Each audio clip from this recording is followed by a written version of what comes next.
जब भी मैं ऑनलाइन बात करता हूँ अबाउट उर्दू को नाफिज किया गया, बड़े लोग बड़ी तनकीद करते हैं, हर तरह की बातें करते हैं।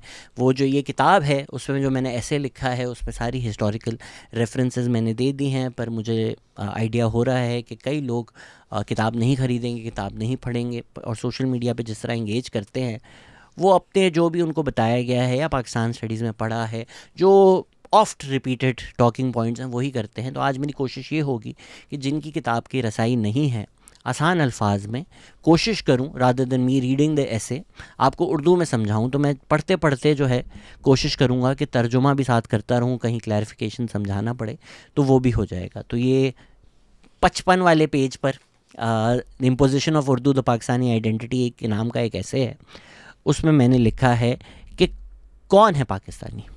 अगर तो हम कहते हैं पाकिस्तानी वो है जो उर्दू बोलता है, तो कायद आज़म मोहम्मद अली जिन्ना एक पाकिस्तानी नहीं थे। कायद आज़म मोहम्मद अली जिन्ना सबको पता है कि उनकी उर्दू कैसी थी। मैंने अंग्रेज़ी में यहाँ लिखा है because he barely spoke Urdu. Pakistan का जो तसव्वुर है या पाकिस्तान जो है वो एक नेशन ऑफ नेशंस है। यहाँ मल्टीपल नेशंस रहते हैं, कुछ 75 से ज़्यादा ज़बानें यहाँ बोली जाती है। ये जो एक इंसिस्टेंस है कि पाकिस्तानी वही होगा जो उर्दू बोले, ये एक एक्सक्लूजनरी आइडेंटिटी हम लोग बना रहे हैं, और कई लोग पाकिस्तान में जिनको उर्दू नहीं आती उसको इस शनाख्त से बाहर कर रहे हैं। पाकिस्तान एक मल्टीलिंगुअल कंट्री है, इसको हमें एक्सेप्ट कर लेना चाहिए। आज के दिन में कई लोग हैं जो ना उर्दू बोलते हैं ना समझते हैं। तो आप सोचें कि पार्टीशन के वक्त ये कितना होगा। मतलब हमारी जो मेजॉरिटी है, जब तकसीम हुई 1947 में, तो मेजॉरिटी पाकिस्तानीज़ तो ईस्ट पाकिस्तान में थे। उनका क्या उर्दू से ताल्लुक़, उर्दू तो ज़्यादा पॉपुलर इस तरफ थी। उस वक्त भी 10% पाकिस्तानी भी नहीं थे जिनकी मदर टंग जो है वो उर्दू होगी। आई नो आप लोग ऑलरेडी सोच रहे हैं, पर लिंग्वा फ्रैंका आते हैं उन बातों पे, उन गुफ्तगू पर। इतनी उर्दू प्रमोट की गई है 1947 से, फिर भी आप आज देखेंगे कि कई लोग हैं जो ना उर्दू बोलते हैं ना समझते हैं। स्पेशली शहरों से बाहर तो लोग प्रेफर करते हैं अपनी अपनी ज़बानों में बात करने के लिए। अगर तो आप पूरे पाकिस्तान में जाएं और आपको सिर्फ उर्दू आती है, तो आपको कई जगहों पर ट्रांसलेटर चाहिए होगा जो लोकल लोगों से आपकी गुफ्तगू करवा सके। और ये है पाकिस्तान बनने के कोई 75 साल बाद की कहानी। मैं अगर आपको पर्सनल एनेक्डोट दूँ अब बुक से हटकर, जब हम यूनिवर्सिटी में थे, मैं बताऊंगा नहीं कौन सी यूनिवर्सिटी, लाहौर में, तो जब हम अंदरून शहर जाते थे और हमें किसी से रास्ता मांगना होता था, हम पूछते थे कि यार सीधे हाथ उल्टे हाथ। And not just because Lahori रास्ता देने में बहुत बुरे हैं, लोगों को नहीं समझ में आती थी। मुझे as somebody who is not from Punjab खब्बा सज्जा सीखना पड़ा, सिर्फ ये समझ लोगों को से पूछने के लिए कि यार गवाल मंडी खब्बा सज्जा किधर जाना है आप बताओ, राइट लेफ़्ट सीधे हाथ उल्टे हाथ, इतना भी नहीं लोगों को समझ में आ रहा होता था। Obviously not every one, but that was my personal experience. तो ये मैं लाहौर की बात कर रहा हूँ, हार्ट ऑफ पाकिस्तान। तो आपको कैसे लगता है कि यार आप अगर शहर से बाहर जाएंगे, और मैं ट्रैवल करता रहता हूँ, लोगों से बात करता रहता हूँ, तो सबको ईज़िली उर्दू समझ में आ जाएगी। ये 75 साल हर चीज़ उर्दू में होने की बात की कहानी मैं बता रहा हूँ। तो सोचें 1947 में कैसा होगा।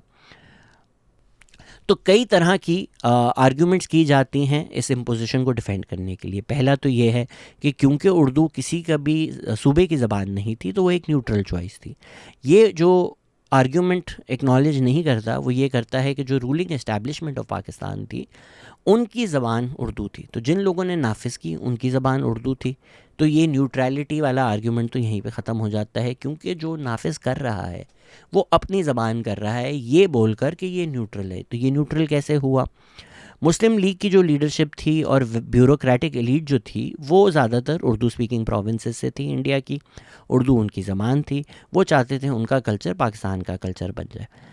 जो फ़ैसला किया गया कि उर्दू कौमी ज़बान होगी, इसको इस वाइडर कॉन्टेक्स्ट में ही समझना चाहिए कि एक पूरा का पूरा प्रोजेक्ट किया गया था कि हम पाकिस्तानी आइडेंटिटी बनाएंगे, और जो बाकी इधर इंडिजिनस कल्चर्स हैं, लैंग्वेजेस हैं, उनको ऑलमोस्ट रिप्लेस कर देंगे इस पाकिस्तानी आइडेंटिटी से। और पर्पस क्या था कि जब आप कंट्रोल करेंगे, ये बुक से हट के, कि कंट्रोल करेंगे पाकिस्तानी आइडेंटिटी क्या होती है, तो आप कंट्रोल करेंगे पाकिस्तान क्या होता है, तो आप कंट्रोल करेंगे पाकिस्तान के वसाइल को। मर्डर ऑफ हिस्ट्री में के अजीज़ लिखते हैं, the unifying advantage of Urdu in Pakistan has been offset by 4 serious developments: strangling the Punjabi language, accelerating its disappearance, obstructing the development of Balochi as a written language, creating great resentment in Sindh, and driving East Pakistanis out of Pakistan. Has the price paid been commensurate with the convenience of having a so-called national language? Basically वो ये कह रहे हैं कि आप सिर्फ ये कहने के लिए कि हमारी कौमी ज़बान है, आपने 4 नुकसान किए हैं कि पंजाबी की डेवलपमेंट को वीकन किया है। आप सोचें 2025 में हम लोग बैठे हुए हैं, 2025 में, और अब ये पंजाब में पंजाबी में साइन बोर्ड लगाए जा रहे हैं। 2025 में ये काम हो रहा है। कोई सेंस बनता है इन चीज़ों का? सिंध में बहुत ज़्यादा रिजेंटमेंट हुई, बांग्लादेश बन गया। जो आर्ग्यूमेंट की जाती है इस फैसले को डिफेंड करने के लिए वो था कि कंट्री जो है इससे यूनाइट होगी, पर हिस्ट्री ने हमें दिखा दिया कि ईस्ट पाकिस्तान सेपरेट हो गया। जो सेपरेशन मूवमेंट बनी वो शुरू लैंग्वेज मूवमेंट में हुई थी बंगाल।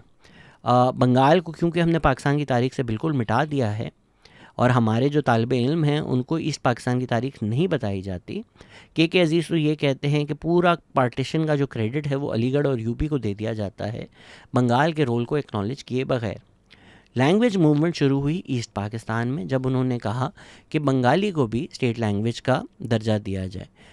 कई प्रोटेस्ट हुई ईस्ट पाकिस्तान में। 21 मार्च 1948 को कायद-ए-आज़म मोहम्मद अली जिन्ना ने ढाका रेस कोर्स में स्पीच दी जिसमें उन्होंने कहा, It is no doubt that the state language of Pakistan is going to be Urdu and no other language. Anyone who tries to mislead you is really the enemy of Pakistan. ये बात कही उन्होंने अंग्रेज़ी में। 3 दिन बाद जब एक स्पेशल कॉन्वोकेशन हुई ढाका यूनिवर्सिटी पे कर्जन हॉल में, वहाँ उन्होंने अपना स्टांस जब रिपीट किया तो बच्चों ने ऑडियंस से नहीं नहीं चिल्लाया। जर्नलिस्ट जो हैं सैयद बदरुल एहसन, उन्होंने लिखा 24 मार्च 1948 को could have been the day Quaid-e-Azam Muhammad Ali Jinnah could have risen to the occasion and ensure Bengalis that their worries about the place of Bangla in Pakistan would have taken into serious and sympathetic consideration. He missed the chance and thereby set the people of East Bengal on a course that was to lead to, over the next 24 years, to the breakup of Pakistan and the rise of East Bengal as the independent republic of Bangladesh.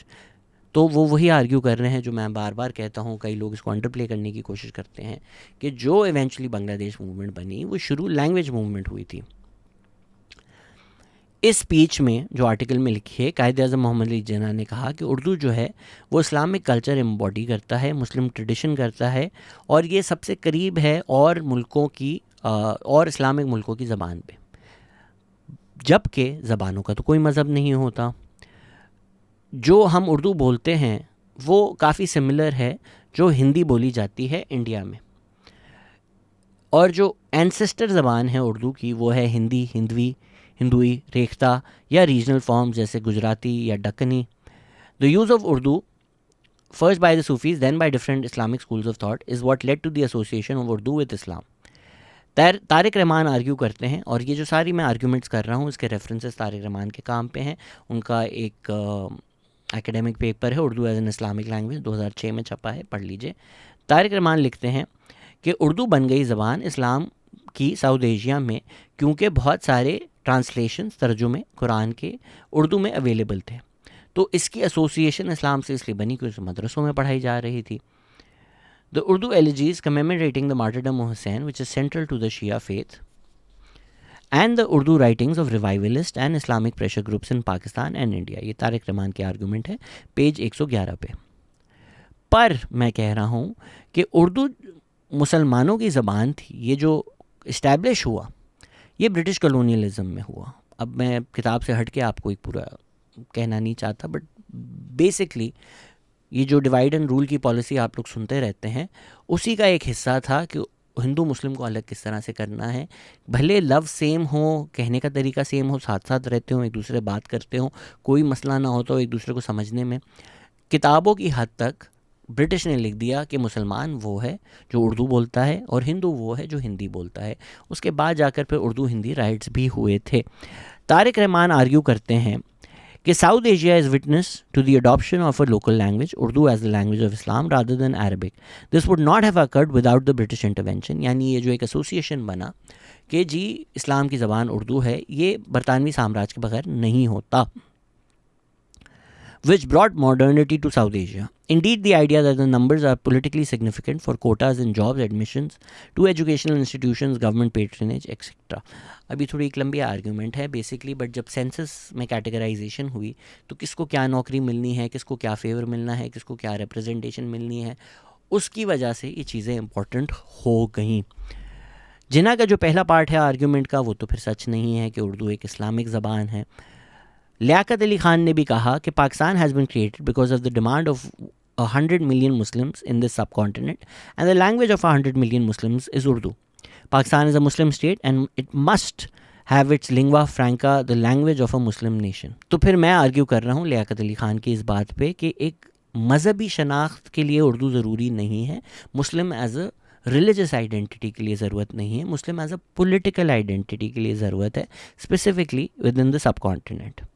इसकी मैंने आपको reference भी दी है कि बोस ने लिखा है, as Zutshi has explain eloquently in languages of belonging, Islam, regional identity and the making of Kashmir, early modern and modern Kashmiri writers and intellectuals did not rigidly distinguish between a regional and religious or universal and vernacular form of a sense of policies. Rather, regional cultures had long traditions of finding expression in classical languages like Persian within Islamic universalized languages. As in Kashmir, Bengali Muslims' engagement with Islamic reference points often manifested as a particular variant of regionalism, not a statement of difference from Hindus. ये उसका एक code था जो ये point prove कर रहा है. वापस चलते हैं, जो मैं आर्ग्यू कर रहा हूँ कि Islam as a political identity के लिए ज़रूरत था, जिससे मेरी मुराद है कि कायद-ए-आज़म मोहम्मद अली जिन्ना जो पाकिस्तान का केस लड़ रहे थे, उसके लिए उनको दिखाना था कि मुसलमान जो हैं सब कॉन्टिनेंट के वो एक मोनोलिथ हैं, यानी वो एक सिंगुलर आइडेंटिटी हैं और वो आइडेंटिटी हिंदू से अलग है. तो ये दिखाने के लिए जो फ़र्क थे वो कल्चर के हों, ज़बान के हों, वो ग्लॉस्ड ओवर हो गए कि नहीं ये फ़र्क मैटर नहीं करते, हम एक सिंगुलर आइडेंटिटी हैं और वो आइडेंटिटी मुसलमान है और वो आइडेंटिटी फंडामेंटली डिफरेंट है हिंदू आइडेंटिटी से. ये जो मूवमेंट चलानी थी ये Hindu and Muslim as political identities बनाने के लिए ज़रूरी था. उधर पर यह आर्ग्यूमेंट आ जाती है कि हिंदू हिंदी बोलते हैं, मुसलमान उर्दू बोलते हैं. इस कैटेगराइजेशन में ब्रिटिश कॉलोनियलिज्म में तो पाकिस्तान मूवमेंट के लिए ये ब्रिटिश कॉलोनियल कैटेगराइजेशन ज़रूरी थी. और फिर जो पाकिस्तान बना उन लोगों के दिमाग में, क्योंकि उनको यही पढ़ाया गया, यही कैटेगराइजेशन, यही सोच अब तक चलती आ रही है. It is this pre partition idea of what Muslim is that is used to define what a Pakistani is. That is, a Pakistani is someone who speaks Urdu. ये जो एक रीइंफोर्समेंट की गई कि ये पॉलिटिकल आइडेंटिटीज़ अलग हैं, ये बरतानवी साम्राज्य का भी फ़ायदा था. एक मुसलमान पंजाबी पंजाब में सेपरेट हो सकता है एक सिख पंजाबी से पंजाब में, क्योंकि मुसलमान पंजाबी तो उर्दू बोलता है, पंजाबी नहीं बोलता. तो मुसलमानों की सब कॉन्टिनेंट से पहले तो ब्रिटिश इंटरवेंशन के थ्रू पर्शियन से हटाकर आपने ज़बान उर्दू की. ये तारिक रहमान साहब का ही काम मैं कोट कर रहा हूँ इसमें, जिसमें वो लिखते हैं, ये तारिक रहमान साहब का डायरेक्ट कोट है कि ब्रिटिश के अराइवल से पहले Muslims and even educated Hindus learn Persian the official language of administration rather than Urdu. तो अगर आपको मेरा ये क्लेम सही नहीं लग रहा तो तारिक रहमान एक बहुत बड़े स्कॉलर हैं, उनका रेफरेंस मैंने दे दिया. इसी तरह तारिक रहमान साहब का जो एकेडमिक पेपर है the teaching of Urdu in British age India 2000 में साल में शाया हुआ है, उसका रेफरेंस देकर मैं क्लेम कर रहा हूँ the formal teaching of Urdu in the सब continent was started by the British. मज़े की बात यह है कि उर्दू पढ़ाना बरतानवी साम्राज्य ने शुरू किया. यूपी और पंजाब के जो लोग थे वो तो उसको पर्शियन से इन्फीरियर समझते थे. तारिक रहमान साहब ने लिखा है कि NWFE में ये एक्सपेरिमेंट कैरी आउट हुआ था कि रूरल प्राइमरी स्कूल्स में उर्दू और हिंदी पढ़ाई जाएगी पर्शियन की जगह. इन सब के बावजूद उर्दू जो है वो पॉपुलर नहीं हुई. 1870 तक उर्दू पॉपुलर नहीं हुई थी. 1864 में सर सैयद अहमद ख़ान ने बोला कि Indian Muslim educationalist said that many of his follow. ये सब करने के बावजूद भी उर्दू जो है वो अनपॉपुलर रही थी 1870s तक. 1864 में सर सैयद अहमद ख़ान ने बोला कि उनके जो बाकी मुसलमान दोस्त हैं, लोग हैं, स्ट्रांगली डिसलाइक्ड रीडिंग उर्दू. ये सर सैयद अहमद ख़ान ने कहा है. तो अब मैं लिखता हूँ वन कैन ओनली स्पेक्यूलेट। अब मैं ये कह रहा हूँ कि मैं गेस कर रहा हूँ, हिस्टोरिकल एविडेंस तो नहीं है, पर थोड़ा एनालिसिस करके सारी चीज़ें देख करके हो सकता है एक जानबूझ के साजिश की हो बरतानवी साम्राज्य ने कि जो मुग़ल कोर्ट का इन्फ्लुएंस है या मुग़ल कोर्ट से जो भी चीज़ जोड़ती है लोगों को, वो पर्शियन ज़बान है, उसको तोड़ दिया जाए।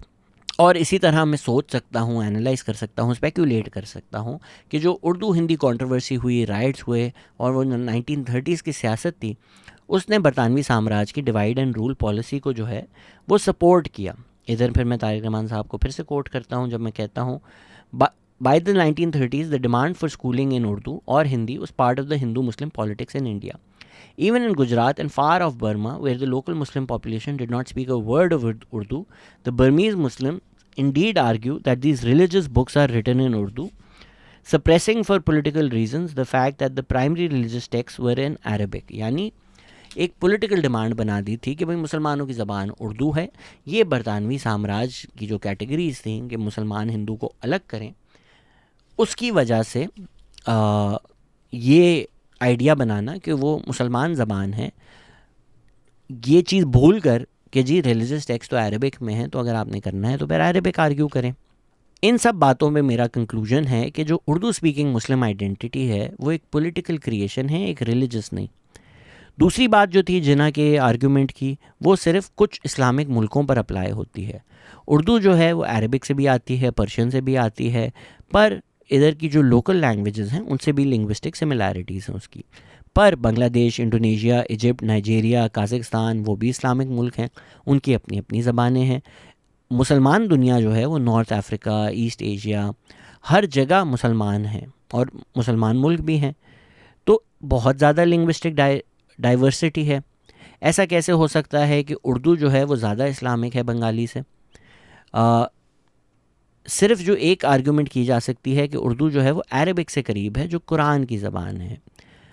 ये जो एक शौक़ था उर्दू को ज़्यादा इस्लामिक बनाने का, इसकी वजह से पाकिस्तानी रियासत जो है उसने संस्कृत इन्फ्लुएंस जो है सालों में वो निकाल दिया। ज़ियाउल हक के दौर में जब इस्लामाइजेशन हुई तो ज़बानों की भी इस्लामाइजेशन हुई।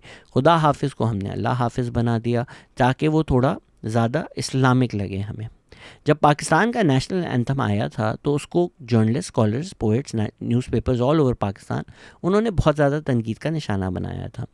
हफीज़ जालंधरी को जब क्रिटिसाइज़ किया कि आपने इतनी पर्शियनाइज्ड उर्दू में क्यों नेशनल एंथम लिखा है जो लोगों को समझ ही नहीं आ रहा, ज़्यादातर पाकिस्तानियों को समझ ही नहीं आता, तो हफीज़ जालंधरी ने अपने आप को बचाने के लिए या डिफेंड करने के लिए उन्होंने बोला कि मैंने इस्लामिक सोसाइटी और इस्लामिक वैल्यूज़ को मद्देनज़र रखते हुए ये नेशनल एंथम लिखा था। ये सारा काम जो है अली उस्मान कासमी ने अपनी बेहतरीन किताब कौम मुल्क सल्तनत में किया हुआ है। अली उस्मान कासमी साहब लिखते हैं, the ideational basis of the state Jalandhari contended was not to conquer the world but to re-establish the Islamic way of life and promote Islamic values and brotherhood. He claimed that his lyrics matched these lofty values and were understandable to anyone who listened to the speeches of Muslim leaders and read the newspaper, and furthermore familiar to the people of Afghanistan, Iran, Iraq and the rest of the Muslim world. तो जलंधरी साहब कह रहे हैं कि भाई अगर तो आप सारे जो मुसलमान लीडर्स हैं उनकी स्पीचेस पढ़ें तो आपको ये भी समझ में आ जाएगा, और ये ईरान, इराक़, अफ़गानिस्तान और बाकी जो मुस्लिम मुल्क हैं उनको भी ये बातें समझ में आ रहा है। जिन लोगों ने यहाँ तनकीद की कि भाई हमें नहीं समझ में आ रहा, उनको आए ना आए, यहाँ जो लोग रहते हैं उनको नहीं आ रहा, तो फिर हफीज़ जालंधरी ने उनका मजाक उड़ाया कि क्या मैं फिर पंजाबी लफ्ज़ इस्तेमाल करता है नेशनल एंथम में? आपके नेशनल एंथम में ऐसे लफ्ज़ होते हैं वड्डा, वडेरा, उच्चा, लम्मा, इंस्टेड ऑफ द वर्ड आलीशान, इनकी जगह मैं ये ऐसे पंजाबी लफ्ज़ इस्तेमाल करता है। वो थोड़ा मजाक उड़ा रहे हैं कि ये जो आजकल भी एक तस्वुर पाया जाता है ना पंजाबी पेंडू लफ्ज़ है, तो वो सॉर्ट ऑफ कह रहे हैं ये पेंडू लफ्ज़ में लगाता आलीशान, जैसे आलीशान लफ्ज़ की जगह मैं वड्डा, लम्मा, उच्चा ए होता तो वड्डा नेशनल एंथम, जबकि उनका ख़ुद की शनाख्त, अभी मैं बुक साट रहा हूँ, हफीज़ जलंधरी है। आपकी शनाख्त जलंधर से आती है और आपको लगता है पंजाबी लफ्ज़ नेशनल एंथम में होते तो नेशनल एंथम की शान गिर जाती। हफीज़ जालंधरी के लिए ज़्यादा ज़रूरी था कि एक ऐसा नेशनल एंथम बनाया जाए जो अफ़गानिस्तान, ईरान और इराक़ को शायद समझ में आ जाए, पर बंगाल को नहीं समझ में आए तो कोई मसला ही नहीं है। बंगाल के लोग तो पर्शियनाइज्ड उर्दू उस तरह नेशनल एंथम की पढ़ ही नहीं सकते थे, और एक पूरी मूवमेंट चली थी ईस्ट पाकिस्तान में कि हमें अपना नेशनल एंथम बनाना चाहिए जो हम गा तो सकें, जो भी तनकीद की जाती है इम्पोजिशन ऑफ लैंग्वेज और culture from the state of Pakistan on different regions is dismissed by the association of Pakistani culture with Islam. यानी मैं भी जो आज तनकीद कर रहा हूँ, आपको अगर लगता है कि अच्छा जी ये तनकीद जो है ये असल में स्टेट पॉलिसीज़ या जिन लोगों ने की उन पर नहीं है, ये तो एंटी इस्लाम है, ये जब ठप्पा आप पे लग जाए ना तो फिर सारी तनकीद को आप रद्द कर सकते हैं। क्योंकि हमने पाकिस्तानी कल्चर को इस्लामिक कल्चर डिफ़ाइन कर दिया है और कह दिया है कि ये जो कल्चर है ये बाकी कल्चर से ऊपर है, इसीलिए इसका जो भी तनकीद करे वो ख़तरनाक हो जाता है। It can then be argued that the people of Bengal should have no issues abandoning their history, culture and language and replacing the Bengali language with Urdu because doing so would bring them closer to Islam. वैसे आप जाकर बोलें कि अच्छा जी उर्दू बोलो, ये कपड़े पहनो, ये करो, अपनी ज़बान, अपनी कल्चर, अपनी ट्रेडिशन छोड़ दो, तो लोग बोलेंगे क्यों भाई, आपका हमसे बेहतर क्यों है। पर आप जब आकर बोलो कि नहीं ये जो है कल्चर ये इस्लामिक है, आपका जो कल्चर है वो हिंदू से करीब है, बंगालियों को क्या लेबल किया जाता था, आप तो हिंदुओं से करीब हैं, आप तो हिंदू हैं, अब आपने डेंजरस कर दिया कि क्या तुम लोगों को मुसलमान नहीं बनना, हम तो तुम लोगों को अच्छे बेहतर मुसलमान बना रहे हैं अपना कल्चर इम्पोज करके। तो आपने जब कैटेगराइजेशन कर दी कि हमारी ज़बान हमारा कल्चर इस्लामिक है, तो फिर आप इम्पोज कर सकते हो। फिर जब आप कल्चरली लिंग्विस्टिकली इम्पोज करोगे तो आप इकनॉमिकली भी करोगे। जो पहला ऐसे है इस किताब का, अगर आप पूरी किताब पढ़ें तो उसमें मैंने आपको समझाया है कैसे स्टेट ने कंट्रोल लिया of the idea of Pakistan, promoting their notion of Pakistan as being Islamic, thus relegating all other ideas and identities.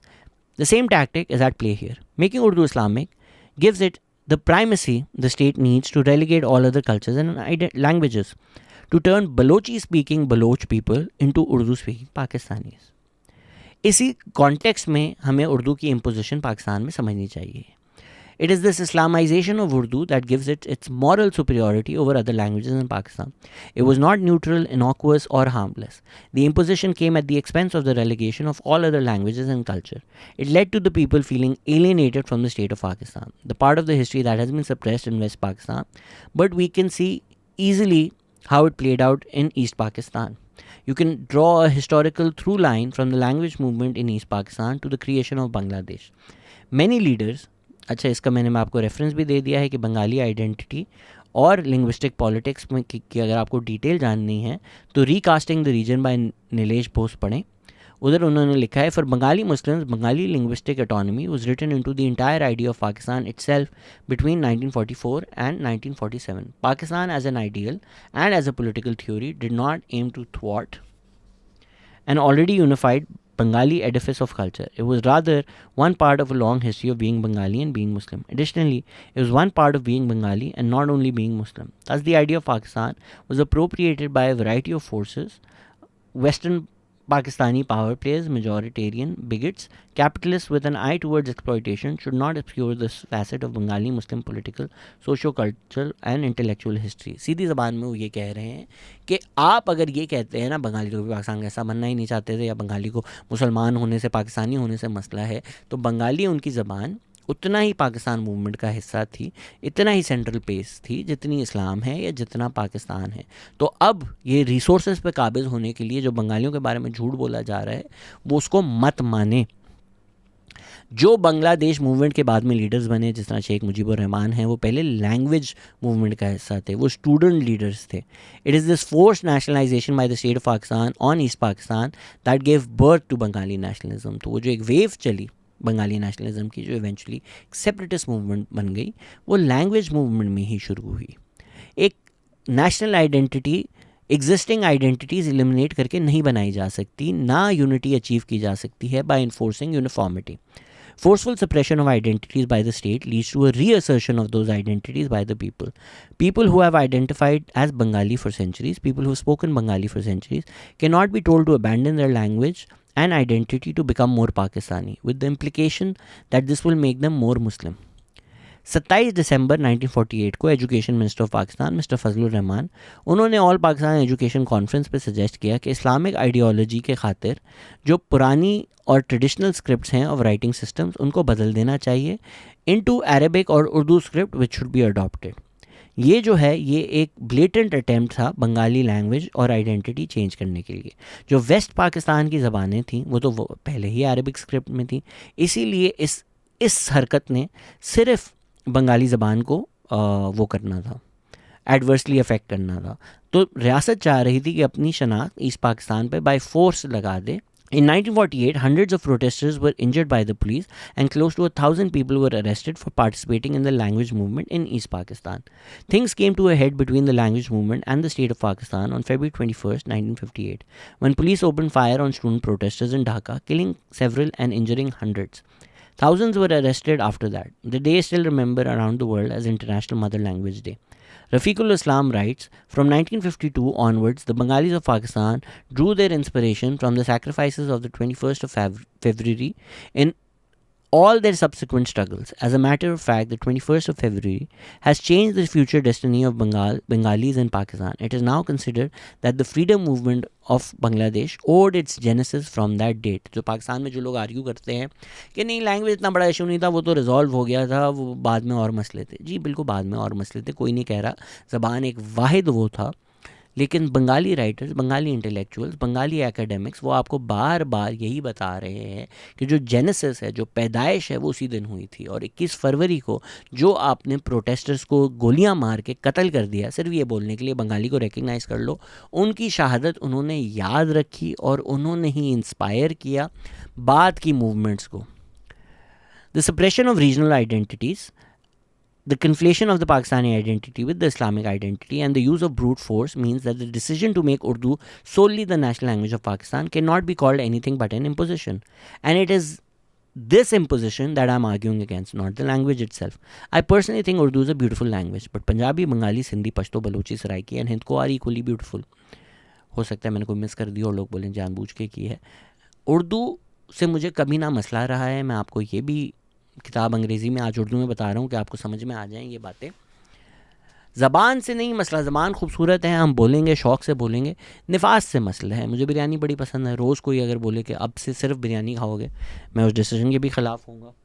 जो लोग इस इम्पोजिशन को डिफेंड करते हैं वो कहते हैं कि अगर उर्दू नहीं होती तो क्या होती नेशनल ज़बान हमारी। मैं इस आर्गूमेंट का प्रेमिस ही रिजेक्ट करता हूँ, क्योंकि ये अज्यूम करता है कि एक मुल्क को नेशनल ज़बान चाहिए। इंडिया की कोई नेशनल ज़बान नहीं है। इंडियन कॉन्स्टिट्यूशन जो है वो हिंदी को ऑफिशियल लैंग्वेज की तरह रिकग्नाइज़ करता है, बट किसी ज़बान को नेशनल लैंग्वेज का स्टेटस नहीं दिया गया। 22 ज़बानों को इंडिया ने रिकग्नाइज़ किया। यही वो रिकग्निशन है जो ईस्ट पाकिस्तान के लोग चाह रहे थे और पाकिस्तान की रियासत ने उनको गोलियां मार दी। मज़े की बात यह है कि जो इंडियन कॉन्स्टिट्यूशन है वो सिंधी लैंग्वेज को रिकग्नाइज़ करता है एज एन ऑफिशियल लैंग्वेज, जबकि पाकिस्तानी कॉन्स्टिट्यूशन नहीं करता, इवन दो सिंध जो है वो पाकिस्तान में है। The Sindhi language day is celebrated around the world on April 10th to commemorate the anniversary of the 21st Indian constitutional amendment. India has manage to stay united without a national language, so the argument that a national language is required to stay united stands untrue. ये जो मुहावरा भी है ना कि भाई अगर आपका मुंह लाल नहीं है तो चपड़े मार के लाल करने से आप गोरे नहीं हो जाओगे, उसी तरह जो लोग बोलते हैं भाई जर्मनी की भी तो है ना, उनकी है ज़बान, फ्रांस की भी तो है ना। अगर नहीं है तो मुंह चपड़े मार के लाल करने का फ़ायदा कि हमारी अगर नहीं है तो नहीं, हमें करनी है। कोई जर्मनी फ्रांस में थी, उनकी हिस्ट्री अलग है, वो मुल्क अलग तरीके से बने, हम अलग तरीके से बने हैं। Urdu and English are both the official languages of Pakistan. English continues to be used in official matters, and in 2021, the Supreme Court of Pakistan chastised the government for failing to implement Urdu as the official language. However, Chief Justice Umar Ata Bandial's comments on the matter spoke to the national confusion and identity crisis in Pakistan.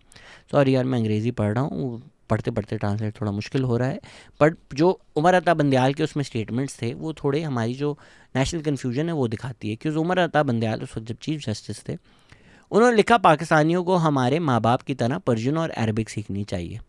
हो सकता है कुछ लोग जो हैं वो अरब और Persia से पाकिस्तान आए हों, पर फोर फादर जो उमर अता बंदयाल कह रहे हैं वो तो कई लोग, मोस्ट पाकिस्तान के फोर फादर्स यहीं से हैं। पाकिस्तान स्टडीज़ ने हमें कन्विंस कर दिया है ना कि सबके बाप जो हैं वो मुग़ल थे।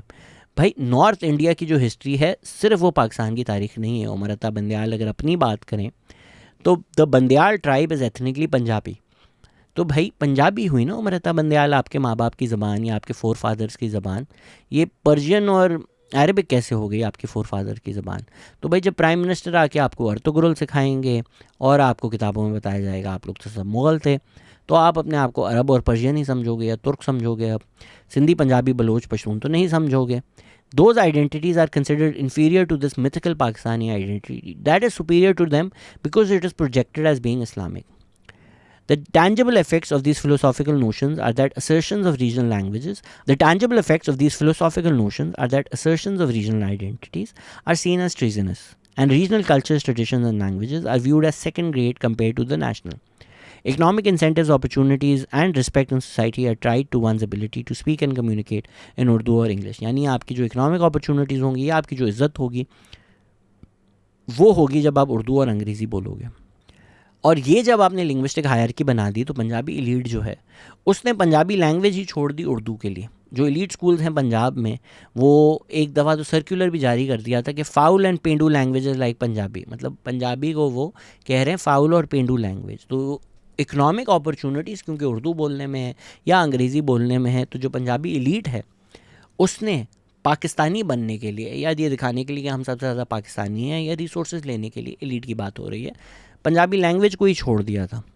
तो जब आप एक ज़बान, एक कल्चर को रेलीगेट करते हो और बोलते हो ये इन्फीरियर है, तो कल को जाकर आप उन लोगों को भी इन्फीरियर ही समझोगे. अगर कराची के लोगों को लगता है कोई वैल्यू ही नहीं है सिंधी सीखने में और पंजाब में पंजाबी सीखना कंपलसरी ही नहीं है, तो फिर एक परसेप्शन बन जाती है कि पंजाबी और सिंधी की तो कोई वैल्यू ही नहीं है. तो इससे फिर अगला स्टेप ये होता है कि फिर जो लोग ये ज़बान बोलते हैं ना उनकी कोई इंटेलिजेंस है ना कोई इंटेलेक्चुअल एबिलिटी है. इंटेलेक्चुअल सिर्फ वो होते हैं जो उर्दू या अंग्रेज़ी बोलें. इसकी वजह से जो लोकल लोग हैं, इंडिजिनस पॉपुलेशन हैं, सिंधी, बलूची, पंजाबी, पश्तो, सराइकी जो भी हैं, उनके ख़िलाफ़ हेट्रेड होती है, रेसिज्म होता है अर्बन सेंटर में. पाकिस्तान की तारीख़ हमें बताती है कि अर्तुगरुल मोहम्मद बिन कासिम और मुग़ल हमारे हीरो हैं, हमारे हीरो इंपोर्ट किए जाते हैं.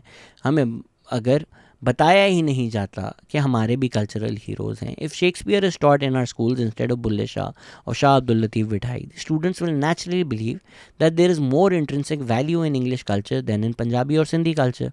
This is why the language of Amrita Pritam and Waris Shah has been reduced to being a foul language in the elite schools in Punjab. India, where regional languages were recognized, has a thriving Punjabi culture. जब सिद्धू मूसेवाला या दिलजीत दोसांझ पाकिस्तानी सुनते हैं तो वो massively popular हैं, उसके बावजूद कि इंडियन कंटेंट यहाँ बैंड है. जो पंजाबी कंटेंट इंडिया में बन रहा है वो पाकिस्तानियों को भी अपील करता है और पाकिस्तान में जो कंटेंट बन रहा है, जो पंजाबी कंटेंट इंडिया में बन रहा है वो पाकिस्तान के पंजाबियों को ज़्यादा अपील करता है एज अपोज टू जो कंटेंट पाकिस्तान में बन रहा है. पाकिस्तान अगर हमारे रीजन के कल्चर्स को प्रमोट करता, हमारे भी आर्टिस्ट दुनिया भर में परफॉर्म कर रहे होते, पर हमने सिर्फ उर्दू कंटेंट को प्रमोट किया है. इंडिया में एक नॉन हिंदी फिल्म इंडस्ट्री भी थ्राइव कर रही है, जबकि पाकिस्तान में तो कोई फिल्म इंडस्ट्री है ही नहीं. We do not promote regional film that audiences want to see. Pakistani Punjabi artist often achieve mainstream success only when they are able to collaborate with Indian artist to make content. Rather than celebrating the diversity that exists, the state of Pakistan has tried to enforce a singular national identity. Local arts and artists have not flourished because the state has not promoted languages. It took Coke Studio Pakistan for many local artists to break through the mainstream. जो आखिरी argument लोग करते हैं imposition को defend करने के लिए, वो कहते हैं कि जो बाकी बेशतर पाकिस्तान में लोग हैं वो एक दूसरे से बात कर सकें तो एक ज़बान की ज़रूरत थी. अच्छा भाई, इस आर्ग्यूमेंट का ये प्रेमिस है कि पाकिस्तान बनने से पहले जो लोकल लोग हैं वो तो बात ही नहीं करते थे. तो जो सेंचुरीज़ तक ये ट्रेड हब था, पूरे रीजन में ट्रेड हो रही थी, वो बात किए बगैर, कम्युनिकेट किए बगैर कैसे हो रही थी. आप अगर पाकिस्तान के साउथ से नॉर्थ तक जाएंगे तो ज़बानें, डायलेक्ट्स ऑर्गेनिकली इवॉल्व होती रहेंगी. जो नॉर्थ सिंध में सिंधी बोली जा रही है वो सराइकी ज़बान से थोड़ी करीब है और कंपेयर टू जो साउथ सिंध में बोली जा रही है. अगर आप साउथ वेस्टर्न पार्ट में चले जाएंगे तो वो ओवरलैप हो जाती है पंजाबी के साथ. जहाँ तक ऑफिशियल कम्युनिकेशन का ताल्लुक़ है, उर्दू और इंग्लिश ऑफिशियल लैंग्वेजेस हैं, वो काफ़ी था. नेशनल लैंग्वेज बनाने की कोई ज़रूरत नहीं थी. और जो उर्दू के लिए आपको स्पेस चाहिए वो जनरली नेचुरली बन जाती. आप beauty, art, poetry, theatre and film से भी तो उर्दू प्रमोट कर सकते थे. Urdu is a beautiful language and through the celebration of Ghalib और Faiz Ahmad Faiz the nation would have found its love for Urdu. There is no need for the use of brute force, forced nationalization or shooting at protesters, killing students just to enforce a national language. And it is this love and beauty and art that I'm advocating for today. There was no state intervention required to make Kaifi Khalil go viral across India and Pakistan. When you love art from a culture, you start developing a love for the culture as well. There's been a worldwide spike in interest in South Korea after the explosion of K-pop, and tourism in Thailand has skyrocketed after Thai food became popular all around the world. Ironically, if the state of Pakistan had not forced uniformity and had instead celebrated diversity, there would have been more unity in the country. When the picture of a Baloch singer, Abdul Wahab Bukti of Coke Studio fame, affected by the floods in Balochistan, went viral on social media, there was national interest in the catastrophe itself and a greater desire to help the people of Balochistan. A song was enough to make people in Pakistan care about the Baloch people. मनान argue करते हैं, मनान अहमद जो हैं history के professor हैं Colombia पे, कि उर्दू की एक नेचुरल स्पेस ही बन जाती पाकिस्तान में स्टेट इंटरवेंशन के बगैर. It is a tool for nationalism. There is no space for other languages in your nationalism. This happened to Bengali, to Sindhi, to Punjabi. The imposition of Urdu, the nation state says there should be only one language, one region, one religion or one color. ये जो enforcement है और ये जो uniformity करने की कोशिश है पाकिस्तानी लोगों को के साथ, इससे हमने सफ़र किया है. In this wider context of forced nationalization, the imposition of Urdu needs to be understood, and hopefully such delusions of grandeur can be abandoned to create a Pakistan where all identities, languages and cultures are celebrated without the need for cultural or linguistic hierarchy. The state does not need to intervene to force people to speak a certain language. The identity of every Pakistani should be what they want their identity to be. बहुत मुझे पता है मैंने अंग्रेज़ी बोल दी बहुत ज़्यादा, माज़रत. आज का मकसद ये था कि उर्दू में गुफ्तगू की जाए, बट बेसिक बात मैं यही कर रहा हूँ कि मुल्क को करने की नहीं ज़रूरत. आप खूबसूरत चीज़ें बनाएं उर्दू में, उर्दू लोगों को इश्क हो जाएगा, समझ में आनी शुरू हो जाएगी. पर और ज़बानों के साथ भी ये करें ना. जब और ज़बानों के साथ किया ही नहीं तो लोगों को लगेगा कि आर्ट, म्यूज़िक, इंटेलेक्चुअलिज़म तो सिर्फ एक ही ज़बान में किया जाता है. जब आप ताकत के ज़ोर से ये नफाज करने की कोशिश करते हैं तो एक रीअसर्शन होता है कि आप कौन होते हैं बोलने वाले, कि मैं पंजाबी नहीं हूँ, मैं पंजाबी नहीं बोलूँगा, मैं फिर बोल के दिखाता हूँ. We are our cultures, we are our languages, we are our ancestors, we are all the years that those who have come before us have lived. We are them and they are us. We are who we are. The creation of a nation state cannot change that, however much it would like to.